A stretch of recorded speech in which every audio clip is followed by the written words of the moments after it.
Afternoon, everybody. Let me just get organized here for a second.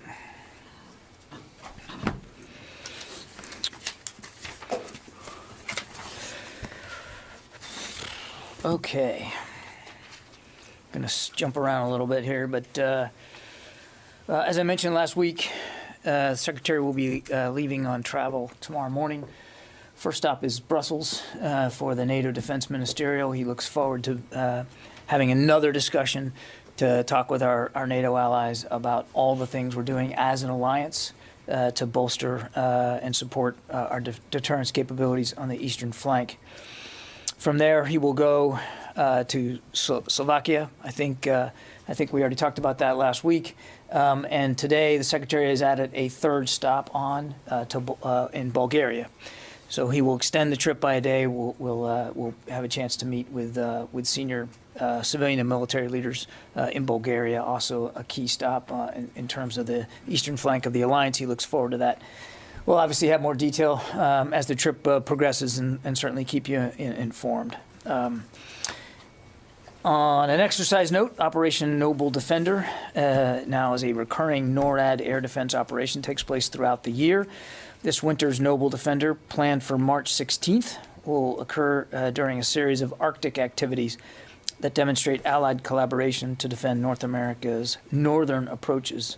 This iteration of Noble Defender will incorporate several assets from both Canada and the United States, with support from Denmark to allow air defense operations from Thule, Greenland.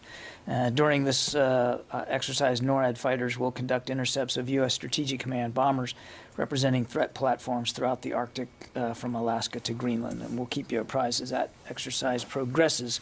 And then just lastly, on behalf of everybody here at the department, we'd like to extend our deepest sympathies to the family of Brent Renault, a freelance journalist who was tragically killed over the weekend covering Ukraine. We understand that he was working on a documentary about refugees, and clearly this unprovoked war by Mr. Putin has created now more than 2.5 million refugees. So we applaud the work that he was doing, the bravery with which he did it, and again, our deepest condolences and sympathies go out to his family. I would also like to take this opportunity to express our concerns over what we understand now is that the injuries sustained by Mr. Benjamin Hall, a Fox News correspondent, also covering the war in Ukraine. We are given to understand that he's being treated right now in a hospital for his injuries. We certainly wish him all the best, a speedy recovery and a safe return. Again, two examples of the dangers in covering war. This is a war that didn't need to be fought, to be sure. But just as to be sure, there are journalists from around the world on the ground trying to discover the truth and to show that truth and to tell these important stories. And again, our best go out to Mr. Hall, and certainly our deepest thoughts go to his family, as I'm sure they are worried about him and his well-being. But again, we're thinking about him. And with that, we'll start taking questions. Let's see, where's my AP guy? Lita, you're on the phone. Yep, I'm here. Thanks, John. Can you talk a little bit about the strikes on Yavoriv the other day? Are those strikes making it any more difficult for the U.S. to get security assistance in to the Ukrainians? And does that raise concerns about the war moving closer to the Polish border? Are there any new efforts going on to either supplement troops or other systems, weapons, et cetera, to protect Poland? Near the Polish border at the Yavoriv. So again, without getting into too much tactical detail, Jen, I mean, this was clearly a Russian airstrike. Our understanding is that these were cruise missiles fired from aircraft long range on the Yavoriv training facility there in western Ukraine. I can assure you that there were no U.S. military personnel there at that training facility. That's where the Florida National Guard had been doing their training before they left a few weeks ago. No U.S. contractors there, no U.S. Civilians, no U.S. government personnel there at all. As for the damage done, we know that several structures were hit. We don't have a perfect picture of what the damage was done or how much gear or equipment was hit and with what effect. But as we've said before, this is now the third significant strike in Western Ukraine. It certainly appears as if the Russians are broadening their target set. And were NATO weapon shipments going through that location? Is that why it was being targeted? I can't speak for Russian targeting justification. That's really not always clear to us. But look, we've been very careful about not wanting to talk about the routes through which security assistance is getting to Ukraine, and I don't want to start by doing that today. I would just tell you that we have multiple routes to get security assistance into the hands of the Ukrainians. This was not one of them. But these Russian planes were in Russian airspace. They didn't cross into Ukraine? I'd rather not talk about specific air operations for the Russians. We know they were long-range strikes, cruise missiles, but beyond that, I think I'd demur. Yeah, Fadi. Thank you, John. So just follow up. Is this airstrike on Yavoriv, and I believe there was another town that was targeted as well. Do you have now indications that there are any efforts by the Russians to interfere with security assistance supplies and routes into Ukraine? Is that a concern now? Because so far, senior officials have been telling us that there were no indications of such an effort. Is the strike on the weekend kind of again? We're not looking at this strike as an effort to go after the delivery of security assistance to Ukraine. I'm not going to talk about all the modalities of how we're continuing to find ways to help Ukraine defend itself. I think you guys can understand that. And all I would tell you in answer to your question, your larger question, is that we're going to continue to get as much security assistance to the Ukrainians as fast as we can and in the most efficient, effective way. And there's lots of different ways that we're pursuing that. And I just don't think it's helpful, certainly not to Ukrainians, for us to be detailing that here from the podium. But on the efforts by the Russians have you seen any indications that they're trying now to interfere with these security? All I would tell you is that we continue to have ways to get stuff into the hands of the Ukrainians. And again, I'm just going to leave it at that. I'm not going to talk about Russian targeting and Russian operations. Yeah. Yes, thank you. To go back to this strike on Yavoriv, do you consider that as a turning point in the war? The fact that they start striking in the West, or do you consider that as just a signal to the West that we can do that if we want? I don't think we would reduce something like this to calling it a signal. I mean, they use multiple cruise missiles here. Clearly, they had their reasons for targeting that training facility, and it is a Ukrainian military training facility. I'll let them speak to their targeting justifications. As for a turning point, no, Sylvia, I wouldn't think that we would consider this or the other strikes in Western Ukraine as some sort of turning point. The Russians clearly are expanding some of their target sets. That's obvious just from the fact that over the last couple of days we've seen other targets hit in Ukraine. It doesn't change, I think, our general understanding that they continue to be frustrated by a very stiff Ukrainian resistance, and they are not making the kind of progress on the ground that we believe they thought they would be making by this point. Let me try Lita again, since we didn't make that work. Lita, are you there? Yep, I'm here. Sorry. Can you hear me? Can you hear me? Yep, I got you. Okay. I just want to expand a little bit on a couple of the questions. Is it getting difficult more broadly to get security assistance into Ukraine at all?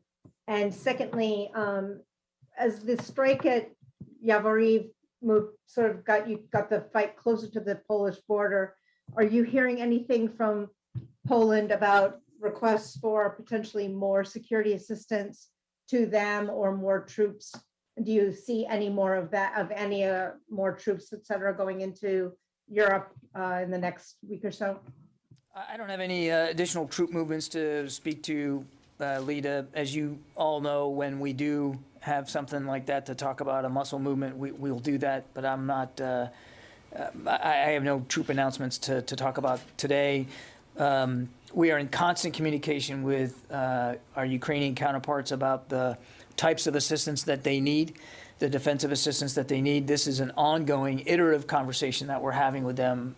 So I wouldn't go so far as to say that this particular set of strikes on that particular military facility has led to some renewed calls for additional or different assistance. This is a conversation that we continue to have with them. You saw that the president approved another $200 million drawdown package over the course of the weekend. I can tell you that experts here at the Pentagon have pen and paper in hand, and they're working out how we would realize that drawdown as quickly as we can. Again, your question about is it more dangerous now? We've never taken for granted any opportunity that we have to continue to assist the Ukrainians with their defense needs. We're not taking anything for granted. And as I've said before, we're going to continue to provide as much as we can, as fast as we can. Yeah, David. John, you just said the Russians continue to be frustrated, not making any progress on the ground. Right. You say that most days. Does that mean that the Ukrainians are fighting the Russians to a standstill, or are the Russians making progress in ways that aren't measured by advances in the front line? I think we're going to be careful here at the Pentagon in terms of providing a qualitative report card assessment here and putting a name on it, standstill or what have you.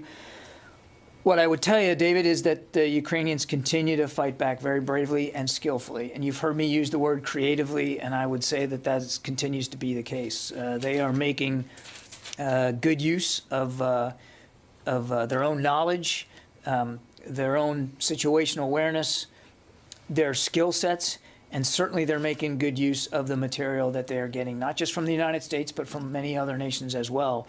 And if you just look at the map and you just look at how little progress the Russians have been able to make in the 2+ weeks now that they've been at this, yes, some of that is due to their own stumbles and missteps and logistical problems, but a lot of it is due to the Ukrainian resistance and how adaptive they are proving to be on the field and, frankly, in the street.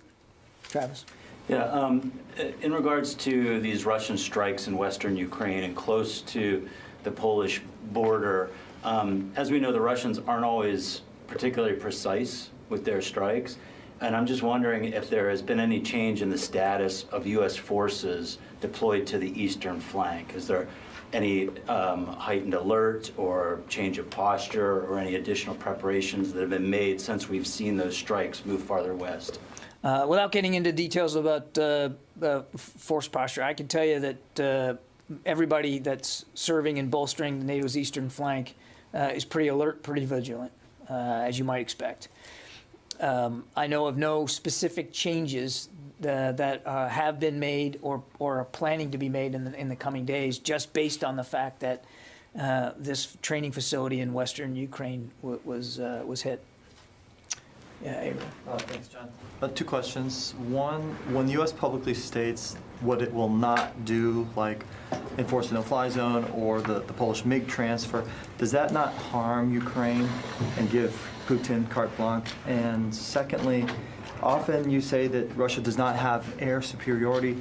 However, if Russia's flying 200 sorties a day and Ukraine's flying 5 to 10 and can't fly its combat aircraft because Russia has complete SAM coverage, How is that not air superiority for Russia? I'm not going to get into the data metrics here with you. We still assess that Russia does not have air superiority over Ukraine, and that the Ukrainians are defending their airspace ably. It doesn't mean that it's not contested, Abraham. Of course it is. I mean, you can see that for yourself in some of the video footage that gets put out there. But it's contested because the Ukrainians are finding ways to continue to try to defend their airspace and to preserve their own mobility and maneuver space.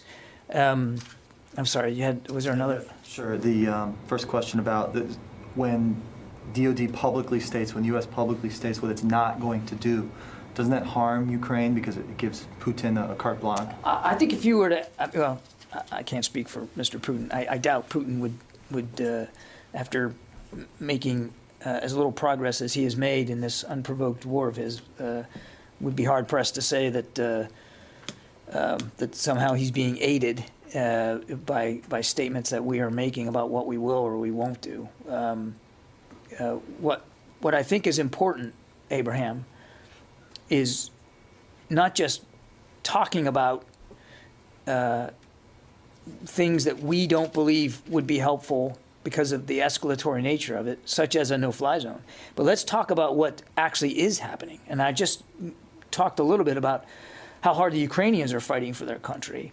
But we, too, are providing them and continue to do it over the course of the weekend. And now there's a new drawdown package, and we will continue to fill that out and send material to them in concert with their needs after talking to them about what those needs are as fast as we can and as effectively as we can. And it's not just the United States. 14 other nations are doing this. Bilaterally, of course, we're helping coordinate some of that security assistance. But they're making good use of it. So there's a lot being done. Thanks, John.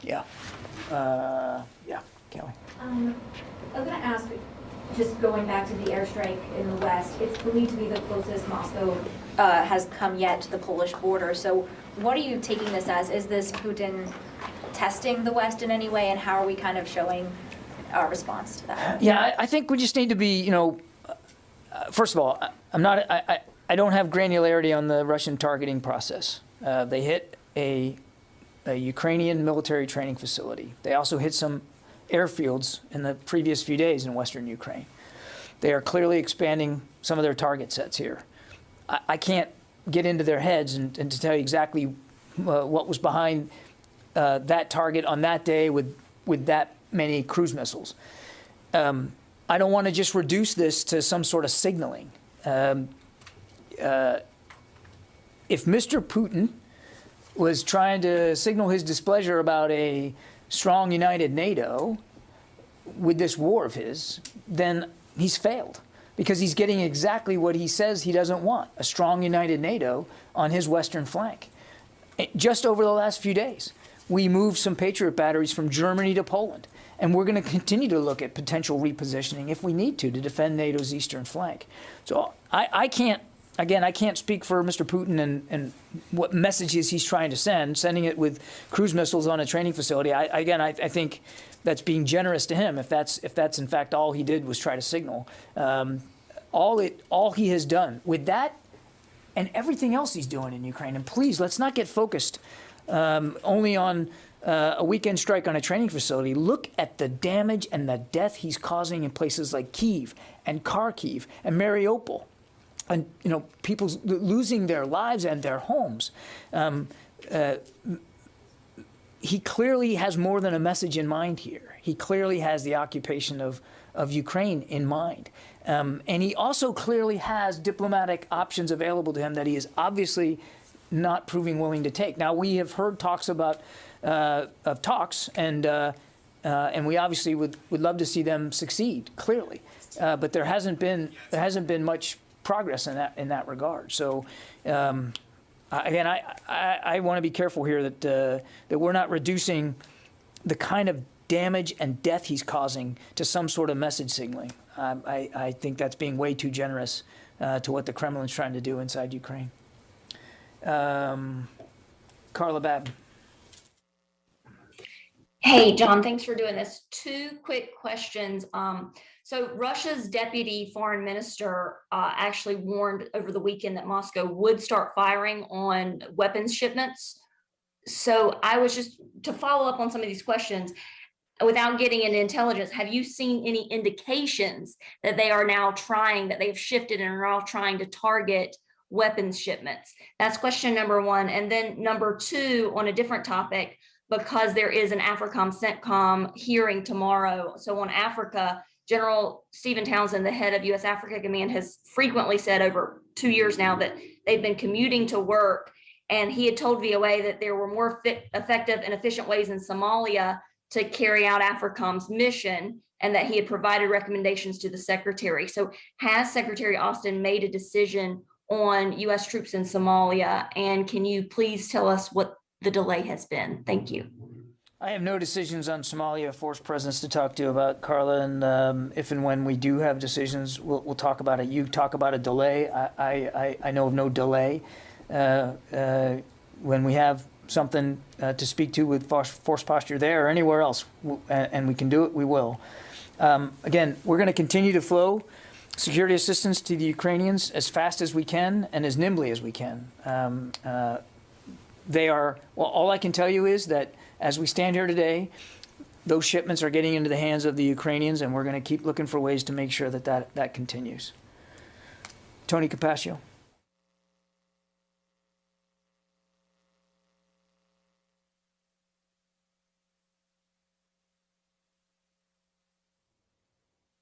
Button there, Tony. Oh, hey, John. Oh, I didn't know you called me. Sorry. On the drawdown packages and packages going forward of aid to the Ukraine, do those also include potential allied contributions that the Pentagon would reimburse? So a couple of things there, Tony. First of all, the aid that's going to Ukraine is not a NATO alliance mission. These are sovereign decisions that individual nations are making about ways to assist Ukraine. It's not under the rubric of NATO, and I think that's important. Number two, I know of no reimbursement plan for the kinds of security. These are decisions that individual nations are making to provide security assistance to Ukraine. They need to speak to those in ways in which they're comfortable speaking to them, but it's not done under some reimbursement plan by the United States of America. We're working very hard on our own delivery and shipments of security assistance, and as I said, now we're nearly at the end of the $350 million package that the president signed over a week ago. We've got almost all of that into their hands. The remaining items should be arriving very, very soon, and then we are already at work trying to figure out what the next drawdown package of $200 million is going to look like. Phil Stewart. Hey, John. So the U.S. has, or the Poland has, Patriot air defenses that I'm assuming could have ranged Yavoriv because it's so close to the border. I'm just wondering, is this now show that that the U.S.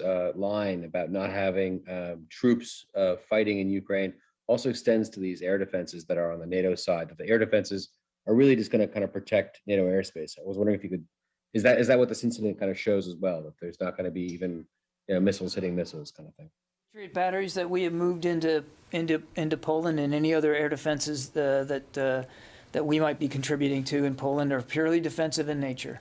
Defensive in nature over NATO airspace and NATO territory. I won't speak for Poland and that government, but for our purposes, the military capabilities that we are adding to NATO's eastern flank are designed to protect and defend and deter against attacks on NATO territory. That includes NATO airspace. Jeff Schogel. Thank you. And I know you don't have perfect visibility over the situation in Ukraine, and you don't have visibility of what's going on in Vladimir Putin's head. But is the Defense Department seeing any indications that the Russians are intentionally targeting journalists in Ukraine?